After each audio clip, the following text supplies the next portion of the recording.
Hello and welcome into Main Street Preps this week. I'm Russell Venozzi, joined as always by Tyler Palmatier, and we are back again to talk high school sports. I got a fun show lined up. We're going to talk to Page girls basketball coach Randy Coffman here in just a moment. We are also going to break down the hiring of Kevin Moai over at Lipscomb Academy, and also give some of our takes about who should be maybe Mr. Basketball nominations, along with just some of our thoughts on the area basketball scene. Before we get to all that, though, I want to remind everybody that this podcast is sponsored by the Tennessee Highway Safety Office. Fans don't let fans drive drunk. All right, we are going to welcome in Randy Coffman now from Page Girls Basketball. Randy, how you doing today? All is great, guys. I appreciate you having me on. Yes, sir. We appreciate you being here. And I know we're here to talk Page, Randy, but just real quick, let's just dive back into the talk about a little bit of history here with you. Obviously winning the 3 straight titles at Riverdale from 2016 to 2018. What was it like to be part of that experience? It's so hard to three-peat in high school sports at any level, at any sport, but to do that the way you guys were able to at Riverdale, what was that like? Well, it was just a great time, a great time in our state in girls basketball as well, even on the national scene. So to be blessed and be a part of that, it was just really a great run. It wasn't anything in particular that I felt like we did. I just felt like our kids were really bought into hating to lose. And I think that probably overrode many people's love of winning. And I think that really kind of defined that run for us when we were at Riverdale. Yeah, hating to lose, that's not a bad way to be. There's a little bit of emotion, maybe a little more emotion in hating to lose. I don't know, but Randy, first year at Page, you guys are 14-8. How would you assess, the first 22 games of your time at Page? Well, it's been great. Our administration from Dr. Hill right down to Randy Hatley and even to Mr. Reed, who I knew from his days at Blackman, as well as Miss Sailors. They've just been they've been so supportive of our school, and they entertain a school environment that's conducive not only to great educational benefits, but also with an emphasis and the importance of sports and the lessons that they teach. And I think that's carried right over to our athletic director as well. And that's why you see the success that Page has had in recent years. Yeah, you mentioned that success, and 2 players that were key parts of that were Mackenzie Cochran and Lily Wilkin. Of course, both of them have graduated and moved on now, but in their place, Braley Bushman has stepped up in a huge way for you guys. I know she's signed to play at Trevecca, recently joined the 1,000-point club there at Page, and she's averaging 19 points, 5 rebounds, and almost 3 steals per game. What have you made of the way that Braley has stepped up and really embraced this role as kind of being your lead scorer and just leader in general? Well, it's a new role for her. She's been a closer, a finisher her whole career, behind, as you mentioned, 2 outstanding guards. And Braley's kind of had to adapt and grow as a player. Greatness occurs when those around you are better because you're on the floor. And I'm really starting to see that happen with Braley. You can even look at last night's statistics. She had 12 points, she had 8 steals, she had 8 rebounds, and she had 7 assists. That's different for her. That's her having to take on a role of making a younger group around her better. And, that's hard. That's hard at first, especially when you're settled in to a style. And I think it's just a tribute to the kind of player she is and currently, and then also what kind of player she's going to be for Trevecca. Yeah, one of the younger players in your program, Randy, that's making an impact is Mary Elizabeth Fox. As a sophomore, what's she been able to bring to the table? Well, she's super athletic, and she also, her demeanor carries herself toward being able to handle adverse situations, whether that's something that happens in a game or if that's tough coaching in a moment. She's always growing, and it's really been cool watching her grow up this season and become, a primary scorer as a sophomore. And, that's tough. And, we've had to lean on her a lot, especially with the injury to Sadie, trying to find that third scorer. So, that second and third scorer. And she's kind of fell into that role of that, that top three scorer for us. And so, she's uber athletic. She can shoot it. She can get to the rack. And, just bless her. She'll do it with a smile, whether it's something wrong or something right. She's hard on herself, but at the same time, I think she does a great job of keeping things in perspective. And when Ron Brock retired after the end of the last season and this job came open, I'm curious to know kind of what your mindset was about it. Obviously, Page is a school that's been competitive in a lot of sports at the state level recently, including soccer, football, and girls basketball. And as somebody who's been with programs that have competed at a high level like that, I mean, is that something that made this job and Page attractive to you, just knowing that athletics are a pretty big priority there?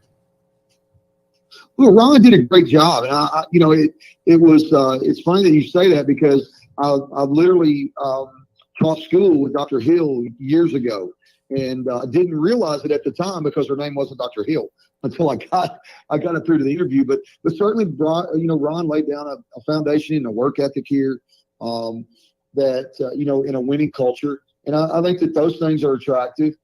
For me, it was an opportunity to do something that I've missed over the course of the last 8 years in my coaching career. At Dyersburg, I was able to develop relationships with our younger players. We were able to start the process of our culture and our program and what the expectation was at a younger age. And that really was not the dynamics at Riverdale. And, at Lakeway, it was built from nothing. So that was a totally different monster in itself. No school, no team, no nothing. So that was a different endeavor as well. But, the lure has always been, we want to, the opportunity to coach kids who want to be at Page and to share, our passion as a coaching staff with the development of those kids in the arena of basketball, and then teach them to grow as young people too. So I missed that. That was my first 20 years of my coaching career at Dyersburg, was being able to have those relationships. And I just feel like Page is an excellent and a great opportunity to have that same type of environment. I see you've got some family on the staff, Randy, with Cade Coffman working as an assistant. What's that experience like, and how long have you two been in this thing together?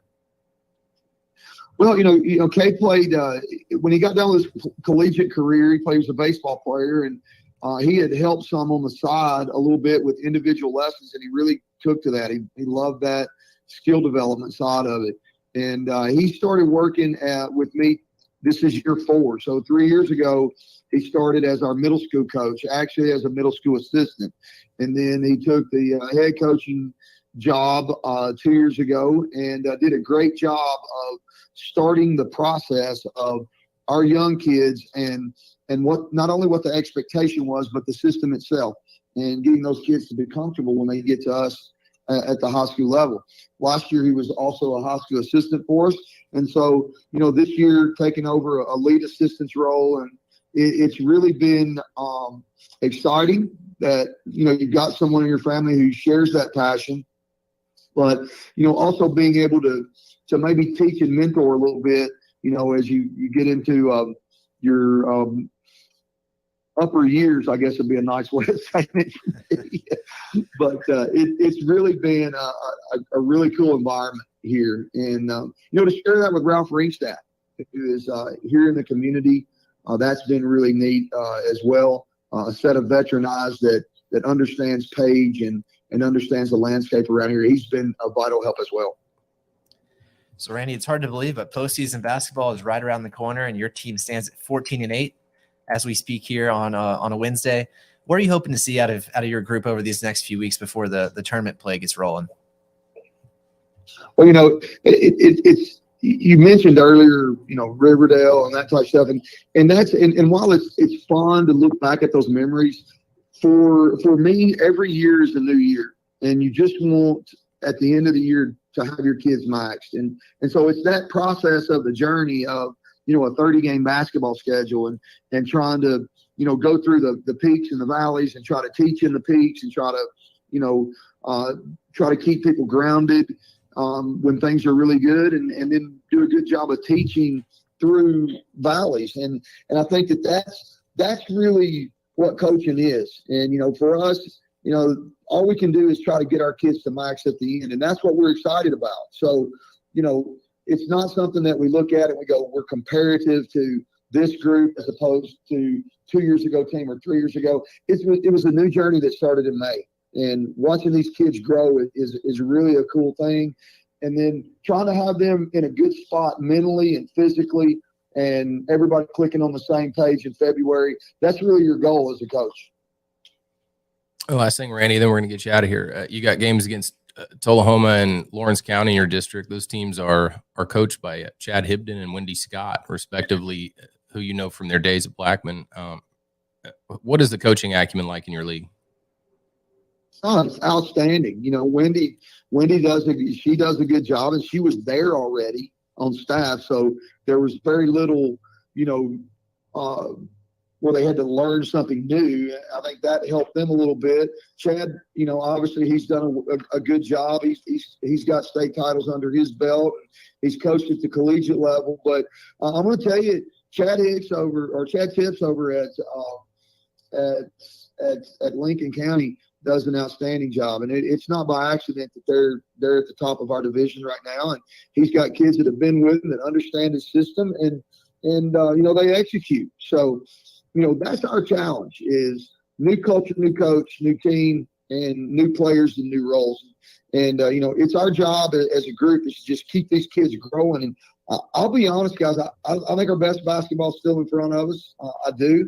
I look forward to every day at practice coming in and looking at the passion on our kids' face and how hard they work. And I'm just appreciative of the opportunity that's in front of us. And our goal is to try to be the best at the end. That's right. It's all about peaking at the right time. And Randy, your team's playing well right now, so you gotta love that at this time of year. And we appreciate you taking a few minutes for us here to join us and talk basketball. So thanks again for being here. Listen, I appreciate you guys. I appreciate you reaching out and letting me talk about something that's important to me, and that's Page basketball. So I wish you guys the best moving forward. All righty, Randy. Thank you very much. Wish your team the best of luck as well. That has been Page girls basketball coach Randy Coffman. We are now going to take a quick break and come back with some football and basketball discussion later on. So stick with us. It was just a few drinks. I'm good. I thought it was good. After every game, we always have a few. It's no big deal. It was no big deal. Hey, I can hold my liquor. I thought I could hold my liquor. A game without a crowd is just a scrimmage. A performance without an audience is just a rehearsal. Without your presence, high school sports and the performing arts aren't possible. Ensure that these essential extracurricular activities continue to enrich the lives of students in Tennessee. Purchase a ticket to your local high school's game or performance. This message presented by the TSSAA. It's just a few cocktails at happy hour. It was just a few cocktails at happy hour. You really good try. There aren't any cops around. Didn't think there were any cops around. I drink and drive all the time. Sir, you've been in a serious crash. I need you to hang on, okay? Rub your hands, where you are right now.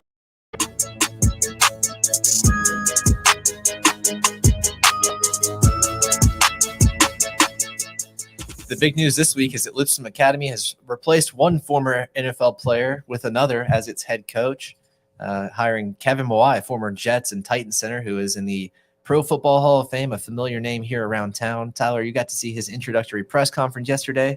What kind of stuck out to you about Kevin and kind of just the whole scene there at Lipscomb as it enters a new era here under Coach Mawai? Yeah, I guess your first task as a head coach is when you're introduced, if you have the opportunity to be introduced with a press conference, which is not always the case. In fact, it's rarely the case in high school. I guess your first job as a coach in that situation is just to I don't know, quote unquote, win the press conference. I've always thought that's kind of a funny way to describe it, because I don't know a whole lot of coaches who have lost the opening press conference.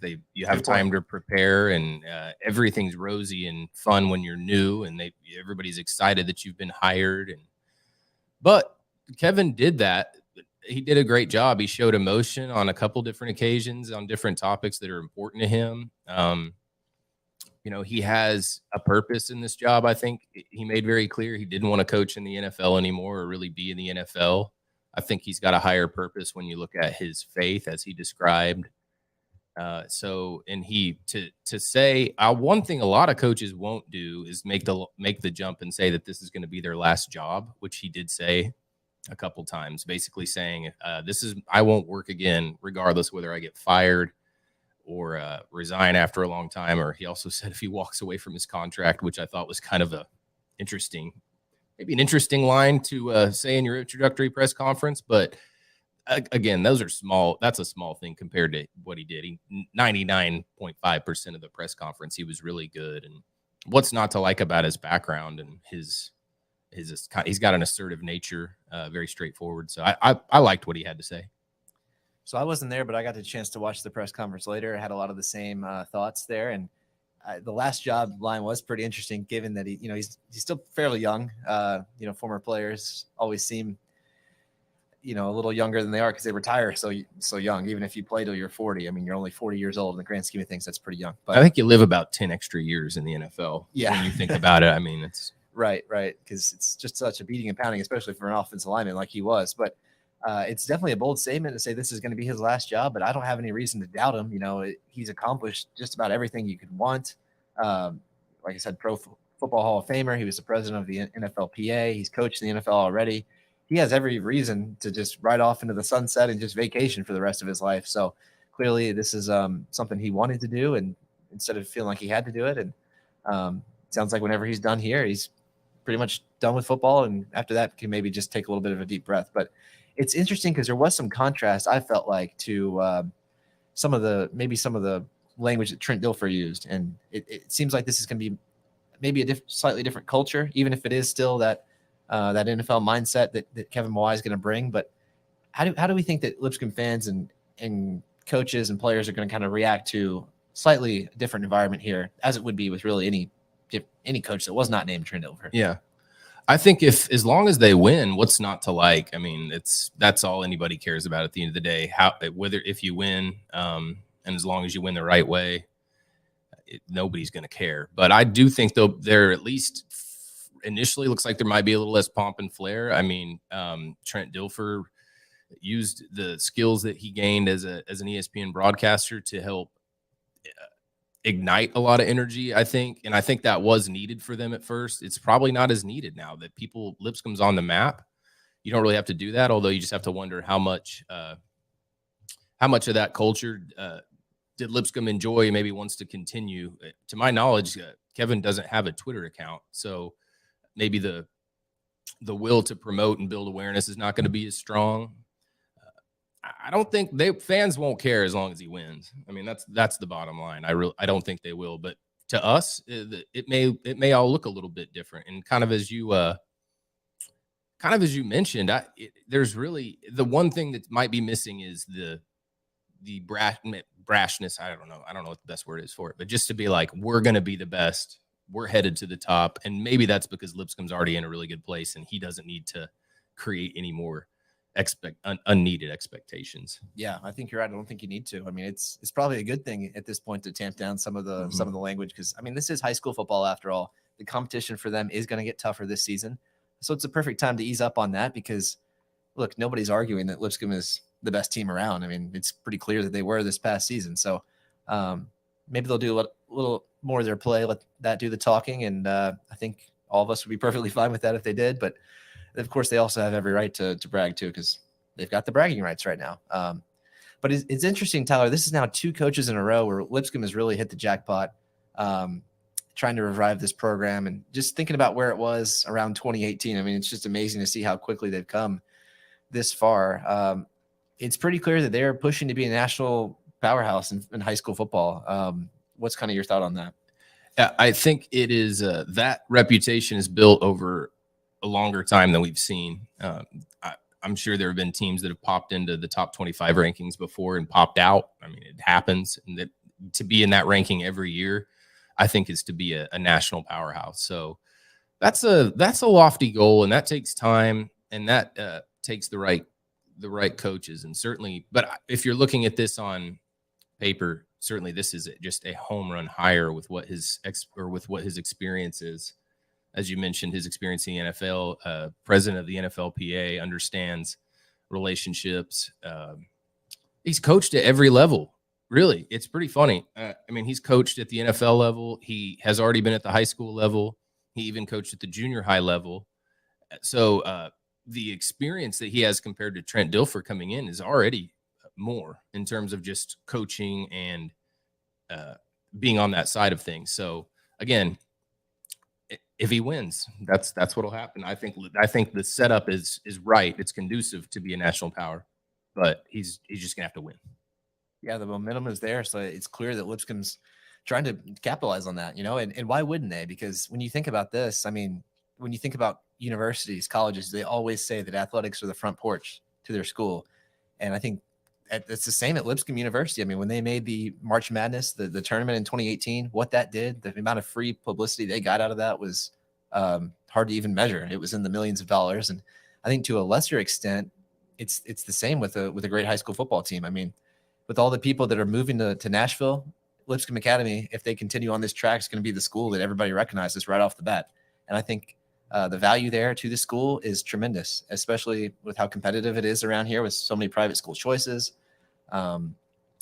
If you can be front of mind, I think that's something they definitely want to do. And having a great football team is a good way to do it, especially at a place that's backed by a university, has a large endowment, that also doesn't have a football team already. So they don't have that kind of that extra entertainment. I think having this high school football power over there in Green Hills is kind of maybe filled in a little bit of that gap that they're missing of not having that Saturday football vibes. They've said they've got Friday night football as good as it gets. So that's kind of where we're at with Lipscomb. It's going to be interesting to see how Kevin Y does here in his first season, but he's got a lot of talent to work with and probably more talent coming in too. So it seems like Lipscomb's in great hands here. Yeah, no, totally agree.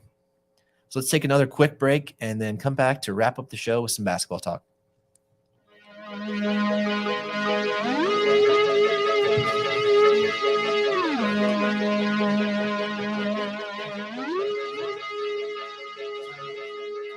It was just a few drinks. I'm good. I thought it was good.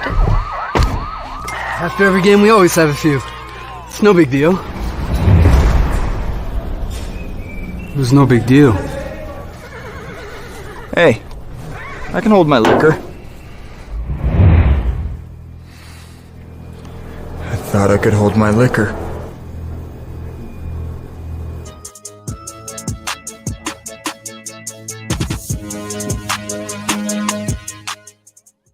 The Mr. and Miss Basketball nomination forms are out and available to fill out, Tyler, so we're going to be working on those soon. A lot of good players out there, certainly, that could be considered, but as far as who you've seen so far, who are some names you're definitely going to be including on that list when you submit it? Yeah, I think the best players I've seen so far this year are East Nashville boys guard Jalen Jones and Ensworth guard Jelani Cambridge in the girls. Jalen Jones is – I just really think that and I know he's happy at TSU. I think he could have been a Power 5 guy, and we're going to find that out eventually. His leaping ability, his defensive ability, his handle on the basketball is – I think it's high level. I think the jump shot is something he may need to work on a little bit, but in terms of this year, I think he's the best guard I've seen. And then Ensworth's Jelani Cambridge, I think, goes without saying. That's she's the top player in the country in her class and has made a lot of improvements, and then just become an older, more mature player. She's been in the spotlight for so long. She was just a pretty tiny 8th grader not long ago with an amazing basketball acumen and background and pedigree and all that, but still she's growing. She's becoming a college basketball player. So yeah, she looked really, really good last time I've seen her. And at last check, she was averaging just over 27 points. Yeah, you can't beat that. And along with those two names who I absolutely agree with, the two of the best players I've seen are Brentwood Academy guard Tyler Tanner on the boys' side and Blackman guard Emily Munson on the girls' side. Of course, Munson is signed with Purdue, and she's having a great year. She's pretty tall for a guard, but that gives her a huge advantage, I think, out on the 3-point line. And she shoots it well from there. She can also get inside when she needs to and get rebounds, get buckets down there. And then Tyler Tanner's taken on a bigger role as well now as a junior. This is another player we've been watching and hearing about for a couple of years, and he started to kind of pick up some offers slowly. I believe Vanderbilt is one that's offered him, and I expect that to just continue with the season that he's having. Ole Miss also for Tyler Ole Tanner. Miss, there you go. So SEC is very much within reach for him. And you put together the Fab 15 girls basketball rankings this week, and that girls list, it's tough. There are some good teams in there that probably deserve to be number one. We've got Coffee County as number one right now, but of those that next tier of teams, who else do you think has a good argument to be that top team in the rankings right now? Yeah, I kind of tried to write it all in every entry of our top six. That I truly think our top six, if you're a fan of any of those teams or a coach or a player, you could sit down with one of us and state a case why you're number one, and I wouldn't have a whole lot of argument necessarily. I think 1 through 6 legitimately could make that case. I think Cookeville has an opportunity there, or has a good case. Cassie Gallagher, 14.3 points per game, and Jordan Gillies at 13.3. That's a great backcourt to have that you can almost count on for about 30 points per night combined. Recently got a win over Blackman, which is obviously kind of trying to adjust without guard Kaylin Flowers, who sustained an injury, and her status is kind of up in the air from moving this from here forward. So Blackman's another team with a case, but kind of has to regroup a little bit because Flowers was such a big part of what they did. But Cookeville, only two in-state losses are to Blackman and Livingston, which I think are both teams that could claim number one. So as far as the Tennessee test, the teams here, Cookeville has done everything it's kind of needed to do. My pick is Webb School. They're at 19-4 right now. I think we've talked about them at least once or twice before on here. They've got 6 Power 5 signees, which is just incredible. It's an interesting setup being a boarding school, so it's kind of it's not like a lot of the other schools that we cover around here, but their resume is impeccable. They've only lost to out-of-state teams. They went up to Washington, D.C. last week to play in a tournament that was broadcasted on ESPN Plus, and they took down the Max Prep number 5 team in the nation, La Jolla Country Day School from California. And they also lost at the very end, almost sent it to overtime against number 2 Sidwell Friends, number 2 team in the nation. I believe they lost 52-50. So they're right there with the top teams in the country, and I'm not sure there's anybody in the state of Tennessee that could beat them. So Webb School would be my pick right now. And then Tyler, of some of these teams that we've seen recently, I know we've both been out to several games in the last week or so. What are just some thoughts from those games, or some takeaways that you've got from what you've seen? Yeah, on the girls' side last week, I was able to see Hillsborough and Brentwood, and it's to be seen whether or not either of those teams can make a state tournament run. But I think there are two groups that are on that cusp that could go into a sectional as long as they're playing at the right time and win and get into that group. Hillsborough beat Brentwood, and what I guess some people might consider, I don't know, some people out there were talking about it might be an upset. Brentwood led that whole game, and Hillsborough was able to come back. And Hillsborough's got some good pieces. Camille Washam, Tasia Williamson, Reagan Starks, Ebony Donaldson create a really good group of guards, and Tasia Williamson inside is a really great piece. She averages a double-double. I think that's a group that they've been up and down when you look at their record, but is one that if they're playing at the right time could win that final game to finally to get back into the state tournament. And Brentwood, you look at what they do, ton of long-range shooters. They made 17 threes in a win over Ravenwood last night. You had multiple players with double digits, almost 20 points. So when you have that kind of firepower, and if you get hot, certainly that could create a situation where you can sneak into. 17 threes will usually get the job done. Another team that can get hot like that is Independence on the boys' side. And just real quick on the way out, their guard duo of Jet Montgomery and Tylen Lewis, who I wrote about last week. You can find that on mainstreetpreps.com. That is not a group that you want to find across the bracket from you in the postseason. So they are rolling right now after throttling Franklin last week, and we'll see if they can keep it up. But I believe that's going to do us for today's show. So thanks for joining us. We hope to see you back same time, same place next week on Main Street Preps This Week.